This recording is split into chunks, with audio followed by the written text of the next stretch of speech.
Really got to try on that left-hand side. What happened? But I've gone up and over and bloody head over biscuit. It wasn't enough stability there for myself, but no, I was busting for a bit of meat this game. It didn't seem to work out.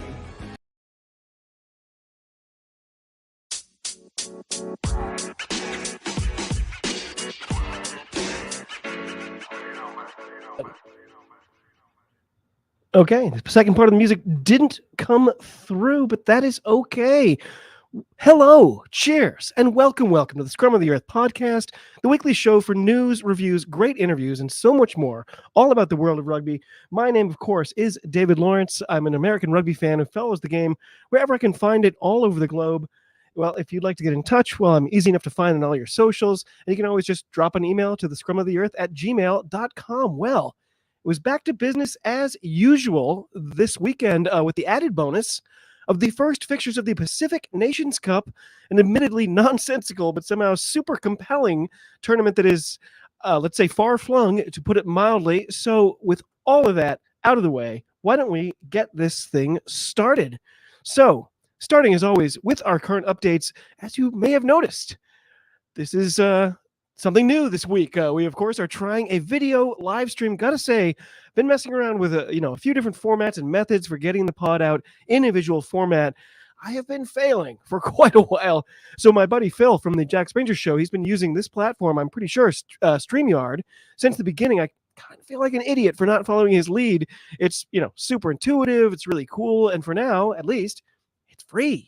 So, they have sort of typical tiers of access. The more you pay, the more bells and whistles you get. But for this initial trial, I am sticking with the free version to see how it goes. Very excited about it. So, as always, if you like what we're doing, spread the word, like, subscribe, genuflect, kowtow, whatever you can bring yourself to do. It would be hugely appreciated. And as always, any questions, thoughts, ideas for something else we can do, please send them my way. I am always keen to hear from you.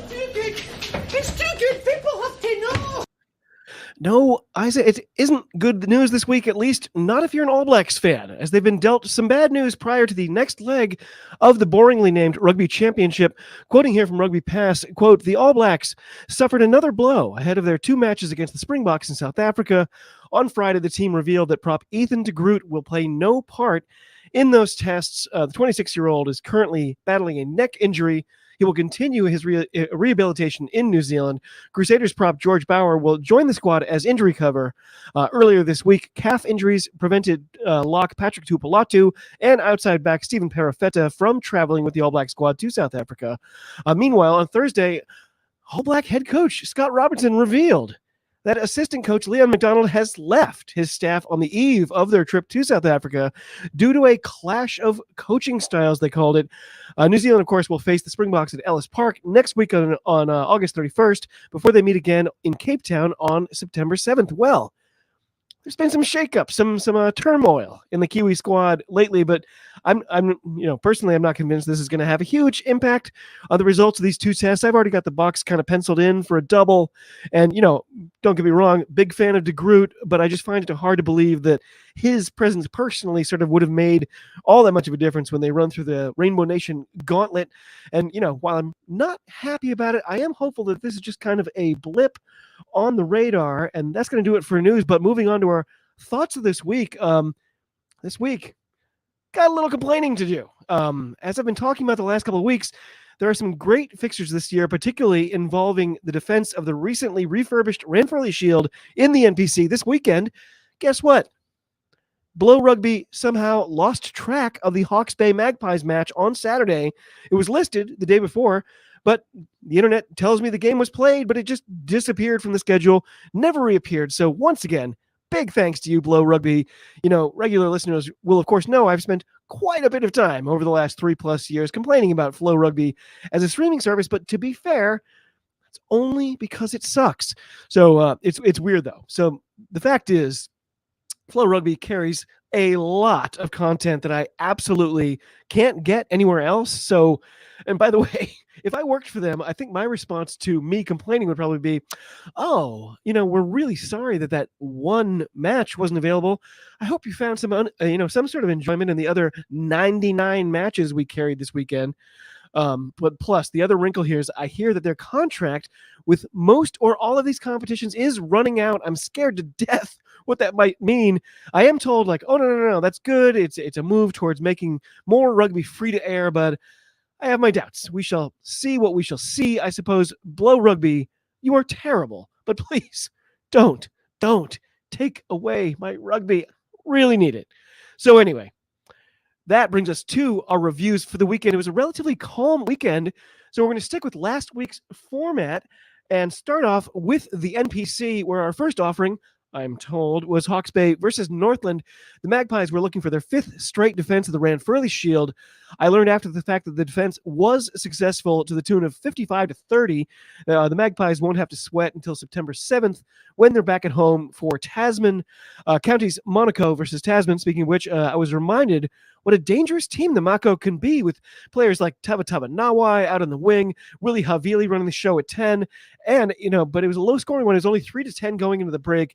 Tasman, they found their mojo early in the second half, however, and absolutely blew their hosts away from then on, holding them scoreless and walking away with a massive 3-48 road win, a statement game by the Mako. So after that, we had our game of the week. It was Auckland versus Canterbury, a classic matchup in the Aotearoa. In honor of the occasion, it was gushing down rain. And as mentioned last week, Christian Lea Leofano, he was getting another start at fly half. Is he their secret cheat code this year? Like, he's surely on the tail end of his career, but boy, oh boy, he slotted right in so well last week and looked like one of the best players in the whole competition, frankly. So if it ain't broke, don't fix it, I guess. Billy Harmon was captain for the visitors. On paper, these two teams looked pretty evenly matched to me. I was getting kind of psyched. Never sure which matchup in this competition is going to sort of tickle my fancy in a given round. I think that's one of the things I love about it, to be honest. So Canterbury, they got on the board first, got another penalty to claim a tenuous 0-6 lead through the first half hour plus, but 2 tries, 1 apiece, made it 7-11 as they sort of splashed their way into the locker rooms. With about a half hour to go, it was all tied up. But in the dying moments, Canterbury had managed to pull ahead by 6. Looked like a golden opportunity, as they hadn't had a single win since round 2 of... a single road win since round 2 of last season. Wow. With some absolute craziness right at the end. Ben O'Keefe giving the home side a couple extra chances after the clock went red. Not even saying he was wrong. It was just a bizarre series of events and calls. In the end, however, it was a much-needed road victory for Canterbury, 21-27. I think it's fair to say there are already a few wrinkles in how this season is unfolding. So Southland versus Taranaki, that one was up next. Taranaki came in having beaten the Stags 10 times in a row, last losing in 2009. Josh Jacob, he looked determined to hold on to that starting 10 jersey, despite the return of 2023 MLR MVP Jason Patras, who was watching his team build a small lead from the bench. The visitors took a 10-29 lead into the break. When Patras eventually came on late, he instantly made a difference on defense, though, just showing off that overall game. Despite a yellow card and a mini comeback by the host, Taranaki held on to get a nice win, 24-39 in Invercargill. Otago versus Bay of Plenty, that one was next. A slow starting game, got to say. The officials didn't seem to have gotten the memo about sort of keeping things moving, which I thought was interesting.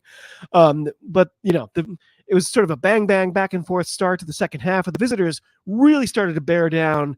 And by the way, I have been hoping all year long to give it for like any chance to shout out Akoi, who's been an incredible player and the personality of this team for the last couple of years, but he's kind of been invisible, which you'd imagine would be difficult for a guy like him.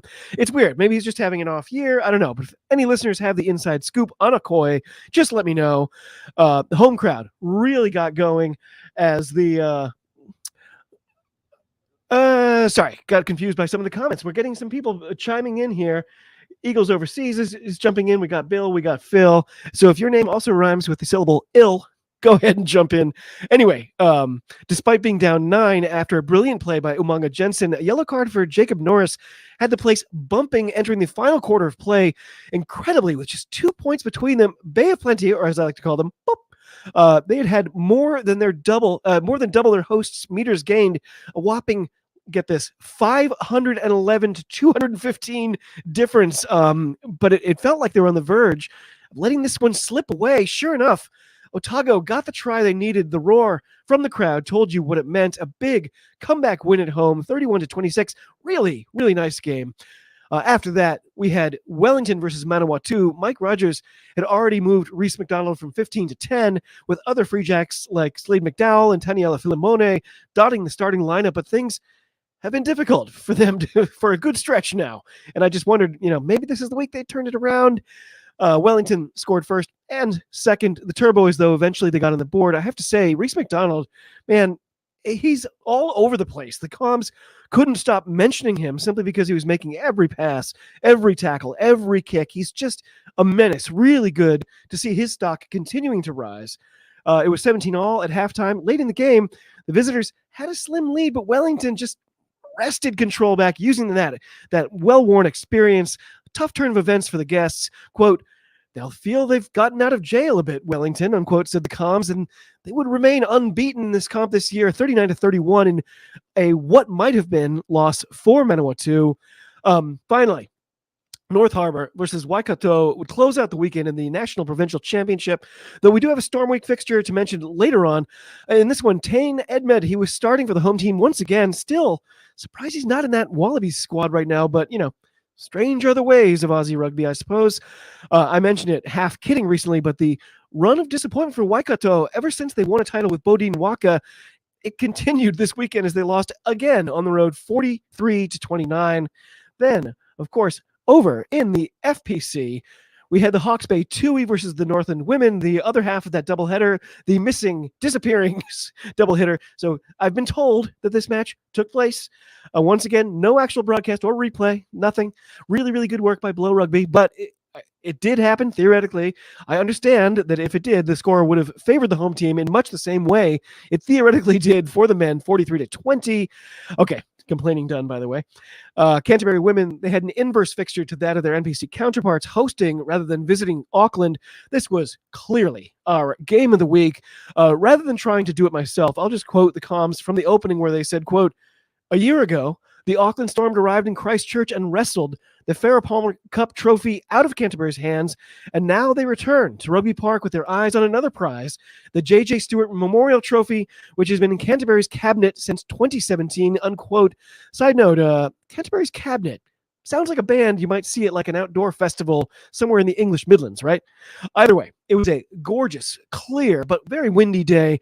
There was a wash of sunglasses wearing fans on hand for what I hoped would be an instant classic.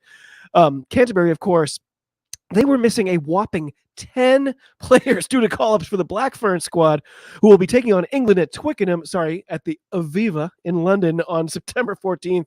Got to admit, I didn't have that one on my radar in just 2 weeks before the WXV kicks into gear. Does anyone know if we're going to be able to watch that one here in the States? Please let me know. So both teams took advantage of the lovely conditions. It was 10-7 after just a quarter hour. Side note, they had an ambulance on the sideline like they often do, but I honestly mistook it for an Italian ice truck, which then made me wonder, why can't we do both? Surely, like the EMTs are, for the most part, just sitting there, right? In the meantime, while they're just sitting on their butts, they could serve up some tasty frozen treats, right? Anyway, a yellow card against the home side was well managed through some judicious slowdowns at the set piece, but Auckland made some headway, and right on the stroke of halftime, they extended their lead. The latch on the Canterbury cabinet looked like it was loosening. The score 10-26 headed into the break. By the way, the first half went almost 6 minutes past that 40-minute mark. Canterbury must have been hugely frustrated by their inability to make anything out of multiple opportunities in that case. So with about a half hour to go, it was a 2-score edge for the visitors. I felt like the coaches must have been salivating over the prospect of taking back that elusive trophy. By the end, it was a mission accomplished for the Storm. Cabinets rummaged and result secured. A massive 27-43 win at Rugby Park. A bitter defeat for the home side.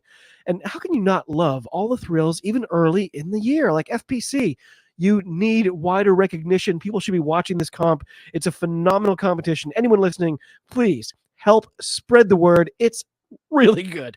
So, Bay of Plenty Volcanics, they went down at home by 10. Surprising result for me. Counties Monaco winning away 31-41. Otago, they got themselves a really nice win, beating the Tasman women. Really, really good game. Spirit led by 2 as the clock wound down. It looked like the visitors might take it at the end, but Jamie Church took it the other way for an easy dot down to put it out of reach. 34-27 was your final score in Dunedin. Then, of course, it was time for the Wellington Pride versus the Manawatu Cyclones, and wow, the Cyclones just blew them away, 24-55. Yikes. Finally, the Taranaki women, they faced off against the North Harbour Hibiscus on Saturday to close out the round. All gods help them. It was an even worse beatdown. Taranaki getting bludgeoned by their guests 19-62 in a bloodbath. So for those of you keeping score, there are just 3 teams left undefeated: Counties Monaco, Auckland, and Manawatu Cyclones. There are also 3 winless teams: Northland, Tasman, and Taranaki. You have to be amazed by the Cyclones, who scored, get this, 86 in the opening weekend, 47 on a short week of rest, then dropped a double nickel this weekend. So they are not messing around. But of course, they are in the lower tier division. So we might instead want to start talking about Auckland, who have 47 points as a differential after just 2 games. That's massive. And they're up against different competition, obviously, at least on paper. So looking ahead, we've only got the 4 more rounds before any type of postseason. I'm not sure what that's going to look like exactly this year, but there's already just so many great storylines.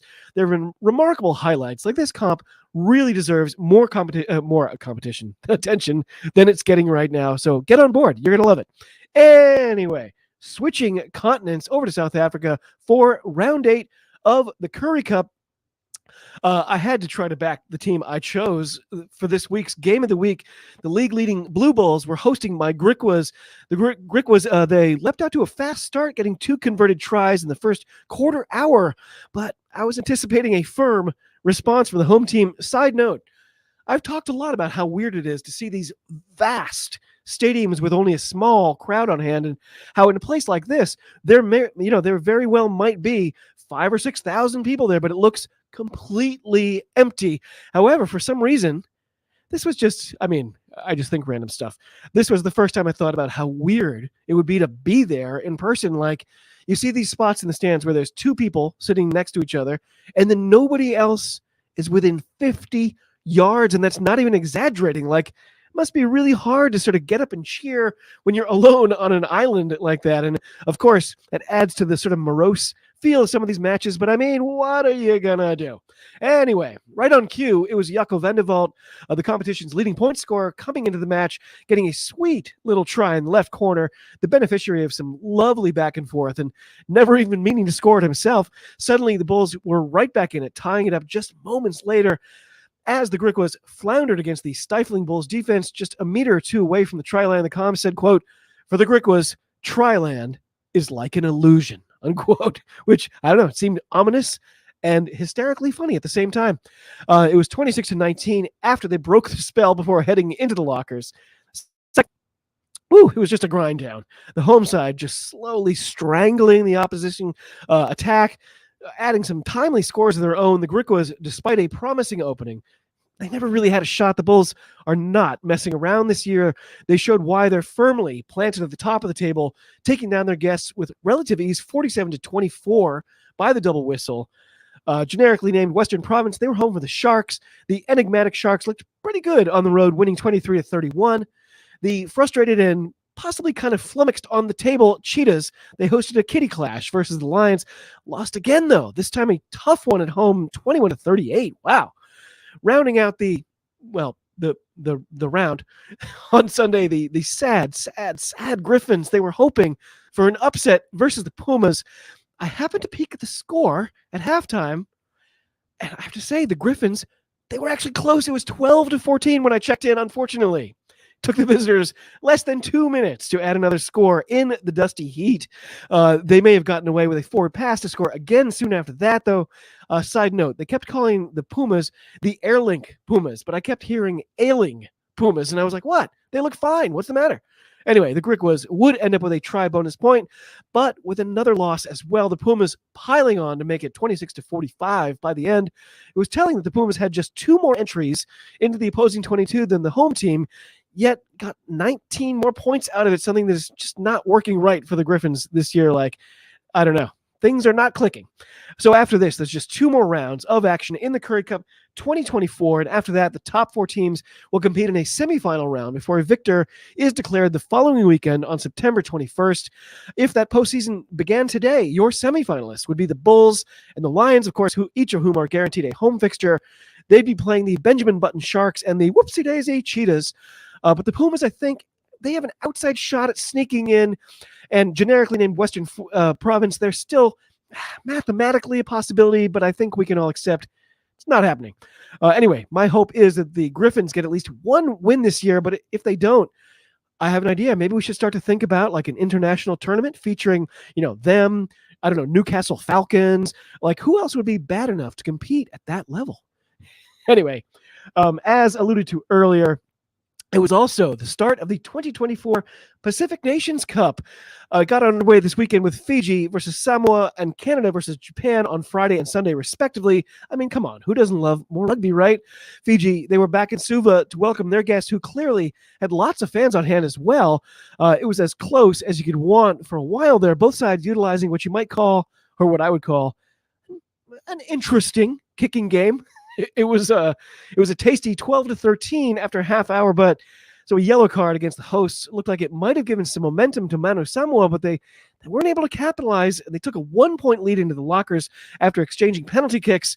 Side note, just want to mention, it was great to see Samoa playing this fixture at all, because as you may have heard, they haven't gotten any funding for this year. Any, you ask? Yes, any funding this year. They had to cancel a tour of Europe as a result. The whole thing, it's a complete mess. They're clearly being used as a pawn in some sophomoric political machinations, with the sitting government claiming that they never applied for the funding in the first place. And the organization, headed, by the way, by the opposition, saying, their request was intentionally misplaced. If you read up on it, it's just depressing, as it's obvious we're never going to know the truth. And both sides, for me, seem a bit too happy to have everything go down the tubes just to give them a chance to point fingers. The whole thing, frankly, sucks. Anyway, things were still tight in the second half, right on the razor's edge, with what appeared to be a go-ahead score by the visitors waved off, only to see things shift quickly to the other side of the field, where they may have been lucky not to give up a penalty try, but it was their turn to sit a player for 10 minutes, and Fiji looked to take advantage. Phil's jumping in. I got to put this one on the board here. Healthcare RFC, Phil's name for anthem in the MLR. It's brilliant. Phil, thank you for joining in. So fantastic. I know. Healthcare RFC and the Manawatu should be a part of the Zero Wins Global Tournament. Yeah. I don't know. I almost feel bad for Anthem Phil, but jury's out, I guess, right? Anyway, as things unfolded, that yellow card turned out to be a sliding doors moment, with Fiji, no pun intended, running away with it after that, eventually dispatching their guests pretty thoroughly. The score ballooned from 18-16 to, by the end, 42-16. Just a complete unraveling from the visitors. And while it pains me to see an underdog get pasted like this, I'm desperate for an Eagles victory. So, the more shambolic they look, the better it is for the Eagles in this tournament, I suppose. Let's sigh. Anyway, who else we got here? Jumping in. Rugby Mornings is Primetime Live. That's right. I just became the Deion Sanders of niche American rugby fans. So finally, Canada, they were hosting Japan at the BC Place in Vancouver. It was an impressive crowd that turned up, with Japan well represented along with the seas of maple leaves throughout the stands. The game itself, however, what a weird match. Japan came out completely on fire, and for most of the first half, it felt like we might be in the middle of watching a shutout. Incredibly, Canada completely turned things around in the second half. If the game had started at the break, Canada would actually have won 21-17. Unfortunately for them, they were down 7-38 by the intermission, and despite the comeback, they still got pretty thoroughly spanked at home. A little sad. And my heart had to go out to the Free Jacks represented in the Canadian squad. It must be such a weird shock to go from winning back-to-back championships at one level to just getting your clocks cleaned by a team from halfway around the globe. Andrew Quattrin, he had a pretty good game, I thought. But even with a good showing in the second half, it was tough to sort of get the stink out of your nostrils from the first half. You know what I mean? Anyway, little side note again, I wanted to give a shout out to Mike O'Neill of the Tier 2 Rugby Twitter feed, who had a great stat that draws a line firmly under what I've been saying regarding the head coach situation up north. They pointed out, and I'm sorry if I'm paraphrasing a bit, but, quote, Canada conceded 55 points yesterday, which was their highest ever in a match versus Japan. This is now the 11th different nation that has beaten their all-time highest total in a game versus Canada in the Kingsley era, unquote. As one of the commenters on that very post said, well, looks like it's time to give another 3-year extension. And yeah, I feel you, pal. Canada, get it together. But not quite as much as we do. That's just a little caveat. Anyway, last little bit. This weekend also saw the return of the Rugby Town Sevens, which is always like the equivalent of a Jimmy Buffett concert in rugby form. This year, we had a bunch of Free Jacks participating again, several of whom are about to hop on a plane to join up with the Eagles for their fixture against Canada on the 31st. Some of these dudes just refuse to take a week off, and you know what? Guess I know how they feel. That's kind of how I think about it. Either way, it was a massive party atmosphere as always, and covering it was friend of the pod and frankly, me, Dallin Stanford, which for me, it always makes any competition more exciting. He really just elevates whatever event he's calling. It's so good. So I reached out to Dallin to sort of see if I could get his take on it. And sure enough, he got back to me, and here was his reaction to the event. All right, hello, my friend. Hope all's good your side. And yes, so that was my 10th Rugby Town Sevens as a commentator. I played in the first event in 2012, so it's cool. I've done 11 of the 12 years that they've been going. It is the best event on the planet. So listen, so this year I want to say we were viewed in 77 different countries. Viewership was up 50% from last year, so record numbers all around in all the broadcasting sense. We had the most competitive tournament to date. The Armed Forces Championship was won by the All-Army team for the 10th time, but the final, and in the score, it was 10 points to 7. The All-Army team beat the Department of the Air Force. So an absolute coat hanger all around, which is brilliant, the most competitive armed forces to date. Then we had in the main competition a ridiculous group of quarterfinals, semifinals, and then a phenomenal final from the Denver Sevens Selects, who beat Tsunami 31-7 in the final.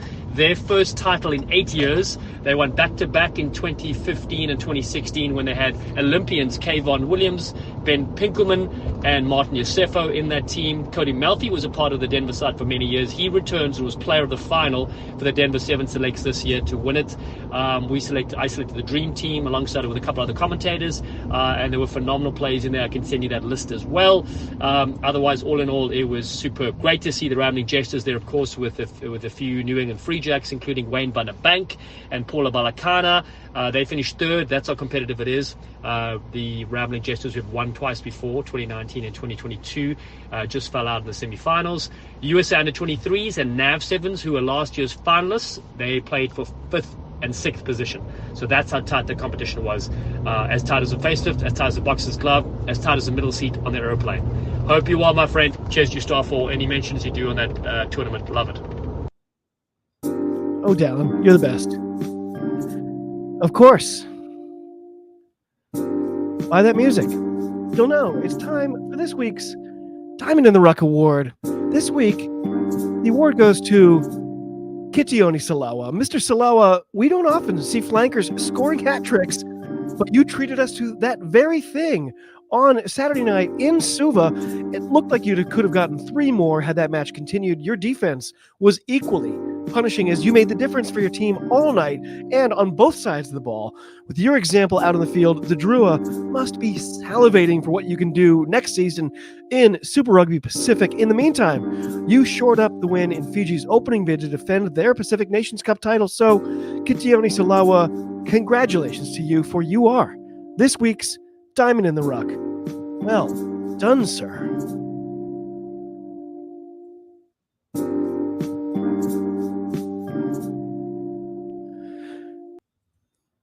Okay, that was the Diamond in the Ruck, and that brings us, of course, to updates and previews. Next weekend, the boringly named Rugby Championship kicks back into action with the Pumas hosting the Wallabies in Argentina. That's on Saturday. On Sunday, the All Blacks will have their work cut out for them as they face the Springboks on their home turf.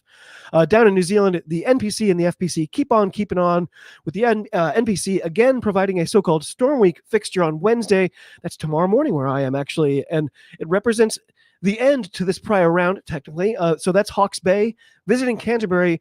Very, very short turnaround for both teams, with the Magpies' successful defense of the Shield at home the last 2 weeks in a row. I wouldn't be surprised to see a very heavily rotated squad tomorrow morning.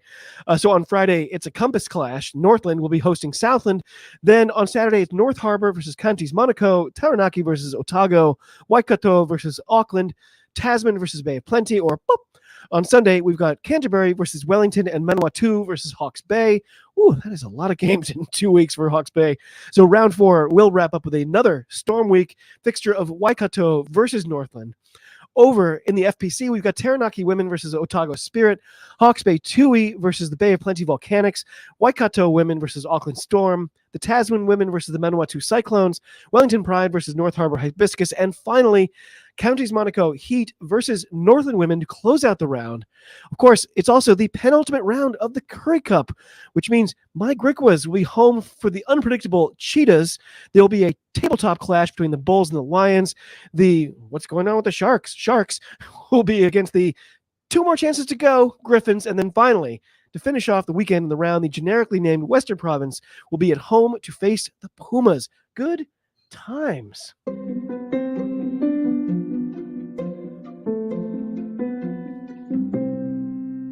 Well, my friends, that does it for another week. I really hope you've enjoyed our very first attempt at a live stream. I'm really happy with this format. It's really great. It's tough to navigate by yourself. I've only got so many hands, and I'm definitely using at least more than one of that total. But I can only assume it's going to get better each week as I get better at it, as we iron out the bumps. So thanks for joining. I really appreciate it. It's been so much fun. Thanks for the comments, people who joined us live. Absolutely fantastic. This will be available on YouTube, of course, and then the audio will be available hopefully first thing tomorrow morning. It's a pretty easy hop step over to the audio version, and I'm really looking forward to it. So to all of you across the globe, cheers. Talk to you soon, and be well.